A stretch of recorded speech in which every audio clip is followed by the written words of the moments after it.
What's up YouTube? Georgia Silver Hunter back, and today we'll be hunting a $25 box of pennies that we picked up from our local Wells Fargo. As you can see, we've already got the box open, and I'm happy to report it looks like we've got a good mixture of circulated pennies along with what appears to be quite a number of 2023 Denver original bank wrapped rolls. So I'm excited to get into pennies. We'll be looking for Indian head pennies, wheat pennies, DDOs, DDRs, repunch mint marks, all kinds of mint errors and varieties, you name it, we look for it on this channel. I'm excited to get into these pennies, so let's get to it.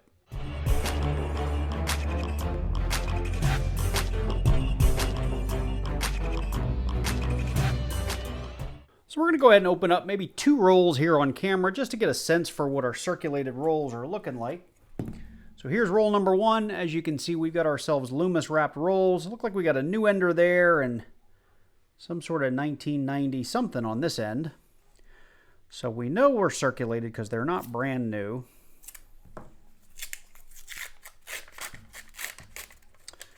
And I like seeing that when we get into a roll. Lots and lots of coppery edges on there. As you know, I do hang on to all the copper that I get. Typically, copper is worth about $4 and change per pound. So all your copper pennies are worth hanging on to. They're 1982 and earlier. I'm just going to pull them out here real quick. There's a 78. They're pretty easy to find based on the color, but you do want to look at the dates of each and every one. And because I do variety hunt, I will go back through these looking for specific DDOs, DDRs, repunch mint marks, all the things that I said in the opening of the video. That last penny was a 77. There's an 81.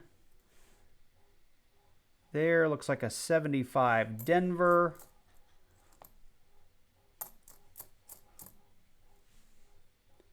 Here we've got a 78. So we got lots of good copper in this box. There's a 66. Maybe two more. So 1970, maybe a D. Let me get that under the scope. Yep, that's just a 70D. And right here, I can't tell what that is. That's a 1990, so we don't care so much about that one. So in roll number one, fair amount of copper there. That looks like about 9. 1, 2, 3, 4, 5. We got 8 coppers in roll number one. When I go back through those, if I do happen to find anything valuable, I'll be sure to bring you in. We'll take a look at it under the scope. We'll talk about value, all that kind of good stuff. Again, a great roll of pennies here. Lots and lots of copper. Come on, paper.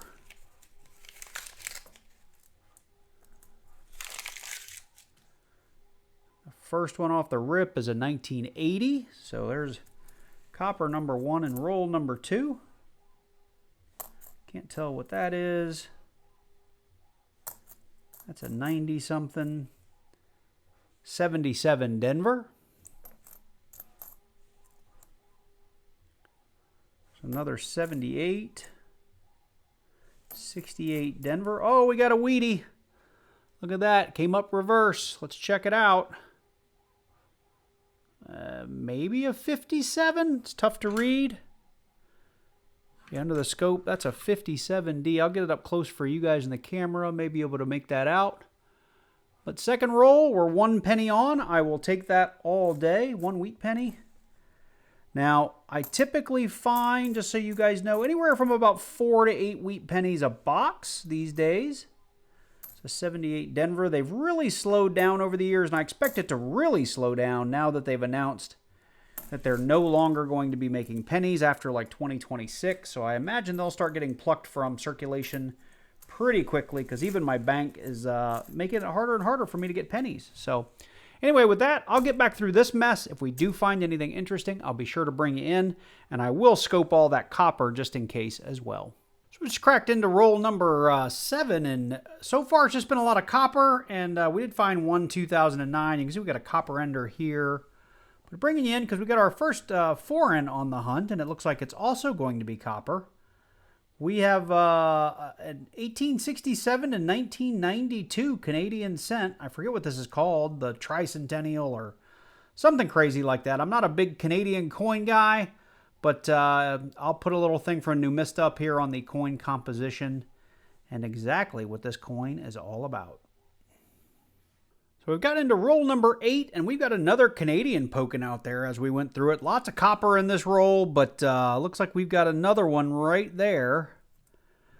And this one's going to be an old one. This has the young head on it right there. You can see Queen Elizabeth is a little girl in this one, so I'm going to guess pre-60s. See what we got. We got a 1957, which is pretty darn cool. Now, most of these Canadian cents are 98% copper, which I think is a little bit more than the U.S. copper pennies. And I did take the time after finding this one. This is a commemorative Canadian penny. It's the anniversary. It's the 125th anniversary of the Canadian Confederation. So pretty cool. And there's the old head there for comparison. Into roll number 23, and it's a little slow going, but we've come across our next wheat penny on the box. It came up obverse facing. We've got ourselves a 1951 Philly. Not seeing any DDOs or DDRs against this guy, but it is a decent looking wheatie and maybe an upgrade for our book. I will give you a little bit of an update. So far, we have 4 rolls of completely brand new coins. I know that because they're brand new on both ends, and when I weigh them, they're about 22.63, 226.5 grams, which means that's all copper-plated zinc in there. We've got a whole bunch of copper we've made our way through. Of course, I always separate my completely red. That one almost made the cut. But other than that, I guess we've also come across a couple of 2009s I've just pulled aside. But it's been slow going. Copper's been plentiful, but the wheat pennies have been tough. Well, we've made it through the hunt, and before I get into the wrap-up, I did want to stop because there was a couple of coins that I looked for in this hunt that I wanted to give you guys a little bit of an education about. The first one most coin roll hunters are aware of, and it's going to be something that's nearly impossible to find, but on the 1982, they did make a large date and a small date version. It also does come in a Philly and a Denver mint mark, but it also comes in a copper and a zinc variety. So this is an 82D small date, and I'm going to throw it on the scale here. Let me zero it out. And we're going to see that it's less than 3.1 grams. So we're at 2.5 grams, and really quickly, I'll show you that small date too, just so you guys can get a glimpse at what that looks like. So the small date has a very defined 2. Down here, it comes to a point, flares up in the back. You'll be able to tell this apart from the 1982 large date really, really easily. But that's 2.5 grams. Here's an 82 small date Philly. Also, this is going to be zinc. We'll take a look at that here on the scale, 2.5 grams, and you can see that is the 82 small date. Now, I didn't find any 82 small date coppers, but I did come across the 82 large date Philly and Denver. We're not going to put both of them on the scale, but here really quickly, we'll throw it on there, and you'll see we are at 3.2 grams, and when we look at that 2, it's kind of ugly, right? It's kind of fat. The 2's not as defined. We don't have the point. It doesn't flare at the end. It's really obvious once you get to know the 2 apart. And what you're really looking for, the reason I'm showing you this is A, so you can tell the large date and small date apart. But if you can find a 1982 small date, where'd it go? It's over here.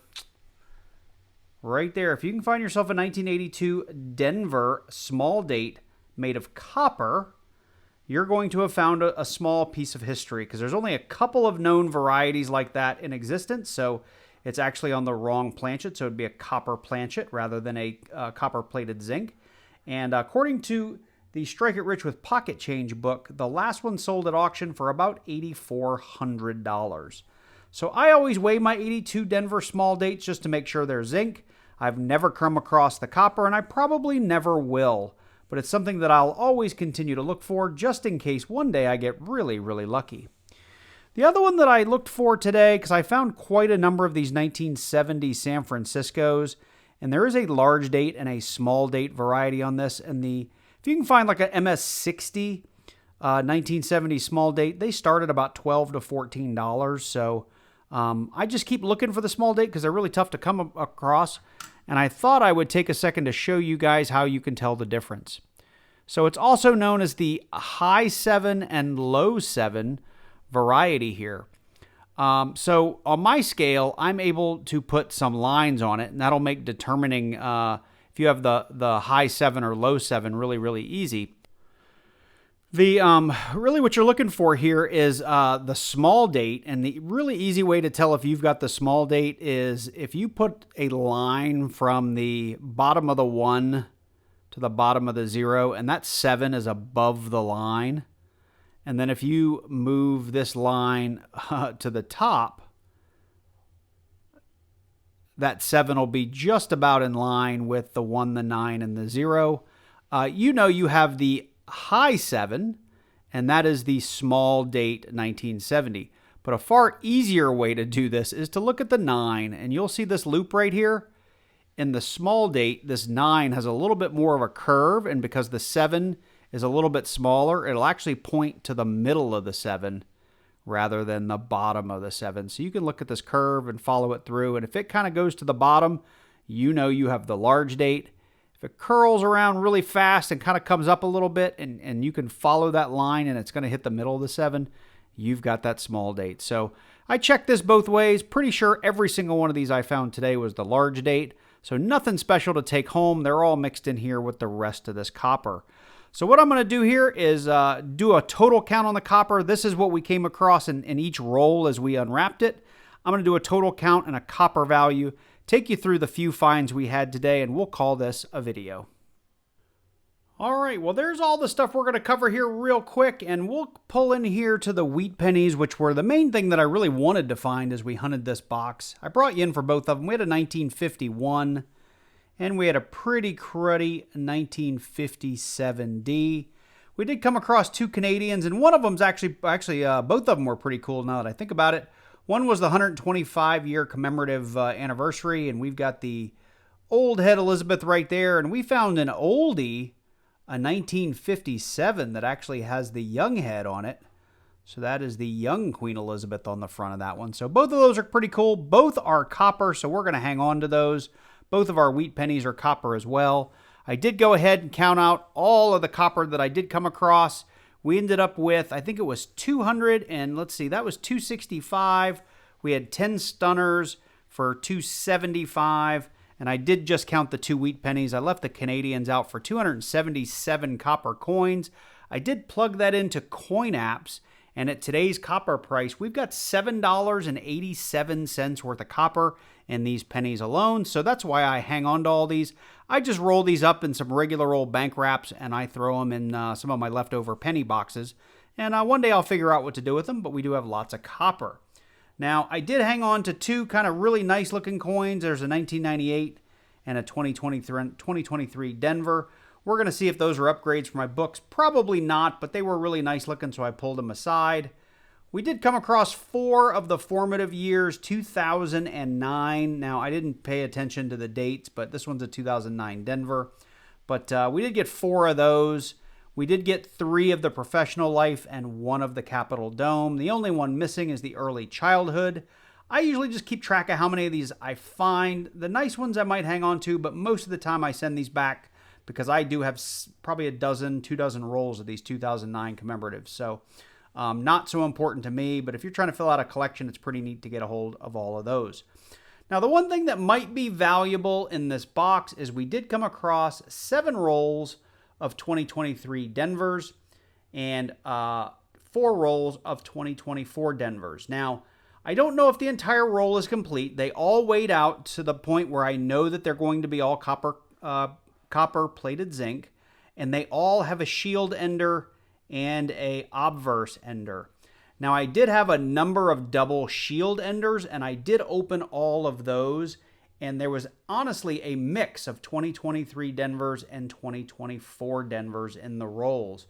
About 80-20, so 80% 2023 and about 20% 2024. So part of me wants to sell these on eBay because they are going for $2 to $4 a roll if you can find a buyer. But I'd feel really bad selling these as original bank wrap rolls of, say, 2024D, come to find out that, 80% of this roll is 2023D. So let me know what you guys would do with these. If you're interested in purchasing them, let me know, but do understand the caveat that it could be a mix of coins. It could be full rolls of 2023Ds. I kind of wanted to open these because I understand that the VDBV mint error has been found on the 2023 Denver as well. I thought it was only on the Philly, but it's also on the Denver. So I didn't find it in any of the other 2023s I looked at, but I'm going to leave these bank wrapped, and who knows, I may go through them at a later date. So with that, that is the end of the hunt. It's probably going to be a little bit of a short one, except all the yapping I've done here at the end of the video and the wrap-ups. But if you enjoyed this one, let me know. Drop on down below. Leave me a like and a comment. If you are new to the channel, make sure you click on that subscribe button and click on that little bell and select all so you get notified each and every time I do release a new video. I'd really appreciate it. And I do on this channel hunt half dollars, quarters, dimes, nickels, pennies, customer wrapped, bank wrapped, coin collections, you name it. I hunt them. So make sure you come back and check out some of the rest of my old collection if you're new to the channel. Special shout out to all my channel members. Thank you guys for supporting the channel each and every month. I really appreciate it. Apologies this didn't get out earlier this week, but I've been terribly busy, and honestly, boxes of pennies take me a couple of nights in a row of sitting down a few hours at a time to go through them. So it'll be late in the week before you see this. So with that, hope you're all doing well. Take care, and I look forward to seeing you in the next one.